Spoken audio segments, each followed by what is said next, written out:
નમસ્કાર દર્શક મિત્રો, ધ લોકસત્તા શોમાં આપનું સ્વાગત છે। વૈચારિક અને રાજકીય મતભેદો હોવા છતાં ભારતની મોદી સરકાર અને અફઘાનિસ્તાનની ઇસ્લામિક અફઘાન તાલિબાન સરકાર વચ્ચે વધી રહેલા સંબંધો એક વિરોધાભાસી ચિત્ર રજૂ કરે છે। છતાં તે બંને દેશોના નેતાઓની વ્યવહારિકતા દર્શાવે છે। તાજેતરના નિવેદનોથી સ્પષ્ટ થાય છે કે બંને દેશો રાજકીય, રાજદ્વારી અને વ્યાપારિક સંબંધોને મજબૂત કરવા આતુર છે। તાલિબાન સરકારના વિદેશ મંત્રી મૌલવી અમીર ખાન મુત્તાકીની 9 થી 14 ઓક્ટોબર સુધીની ભારતની સત્તાવાર મુલાકાત સ્પષ્ટપણે સૂચવે છે કે ભારત અફઘાનિસ્તાનને લઈને તેની નીતિમાં મોટા ફેરફાર કરી રહ્યું છે। તેમની આ સત્તાવાર મુલાકાત દરમિયાન ભારતમાં તેમનું ઉષ્માભર્યું સ્વાગત કરવામાં આવ્યું હતું। આ મુલાકાત પાકિસ્તાનની રાજધાની ઇસ્લામાબાદમાં તાલિબાન વિરોધી અફઘાન હસ્તીઓની રિજનલ ડાયલોગ બેઠકના 10 દિવસ પછી થઈ હતી।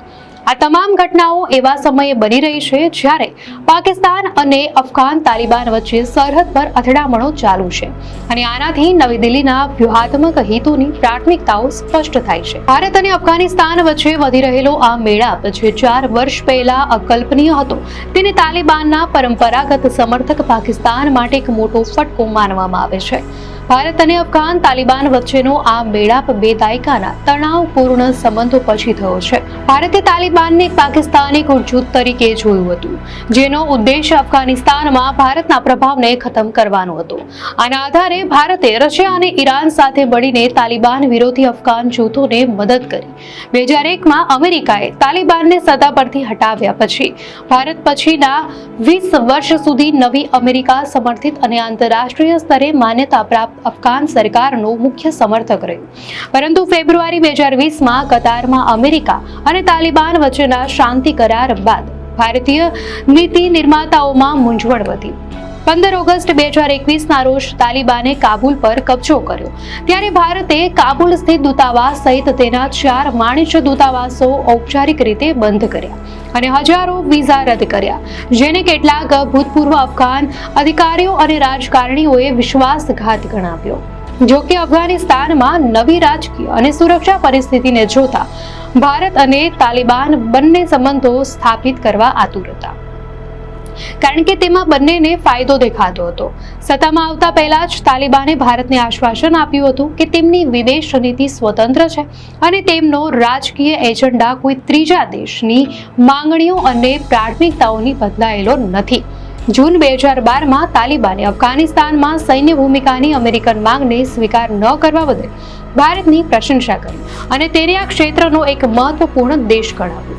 ઓગસ્ટ 2021માં તાલિબાનની સત્તામાં વાપસી બાદ ભારતે ધીમે ધીમે સંદેશાઓ અને સંપર્કો દ્વારા તાલિબાન સાથે સંબંધો મજબૂત કર્યા। જૂન 2022ની શરૂઆતમાં જેપીસીના નેતૃત્વમાં ભારતીય વિદેશ મંત્રાલયના એક પ્રતિનિધિ મંડળે કાબુલનો પ્રવાસ કર્યો, જે બંને સરકારો વચ્ચેની પ્રથમ ઔપચારિક બેઠક હતી।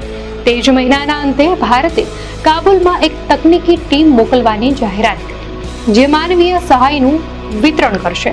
ત્યારથી ભારતીય અને તાલિબાન અધિકારીઓ અને રાજદ્વારીઓ વચ્ચે ઉચ્ચ સ્તરીય વાર્તાલાપ થયો છે, જેમાં જાન્યુઆરી 2025માં દુબઈમાં મુત્તાકી અને ભારતીય વિદેશ સચિવ વિક્રમ મિસ્રી વચ્ચેની બેઠક અને 2 મહિનામાં ભારતીય વિદેશ મંત્રી એસ જયશંકર અને મુત્તાકી વચ્ચેનો ફોન પરનો સંપર્ક શામેલ છે। આ સમય દરમિયાન ભારતે કેટલાક મુખ્ય તાલિબાન સભ્યો, સરકારી અધિકારીઓ અને તેમના પરિવારના સભ્યોને સત્તાવાર બેઠકો, તાલીમ અથવા તબીબી સારવાર માટે ભારત આવવા માટે વિઝા આપવાનું શરૂ કર્યું। એક અન્ય મહત્વપૂર્ણ ઘટનાક્રમ એ હતો કે ભારતે આખરે તાલિબાન સરકાર દ્વારા ભારતમાં તેમના રાજદ્વારીઓની તૈનાતીની વિનંતી સ્વીકારી। નવેમ્બર 2024માં ભારતે મુંબઈ સ્થિત અફઘાન વાણિજ્ય દૂતાવાસ તાલિબાન સરકાર દ્વારા નિયુક્ત રાજદ્વારીને સોંપ્યું। આ સપ્તાહે મુત્તાકીની દિલ્હી મુલાકાતની શરૂઆતમાં ભારતીય વિદેશ મંત્રીએ જાહેરાત કરી કે તેઓ કાબુલમાં તેમના તકનીકી મિશનને દૂતાવાસ સ્તરનું બનાવશે।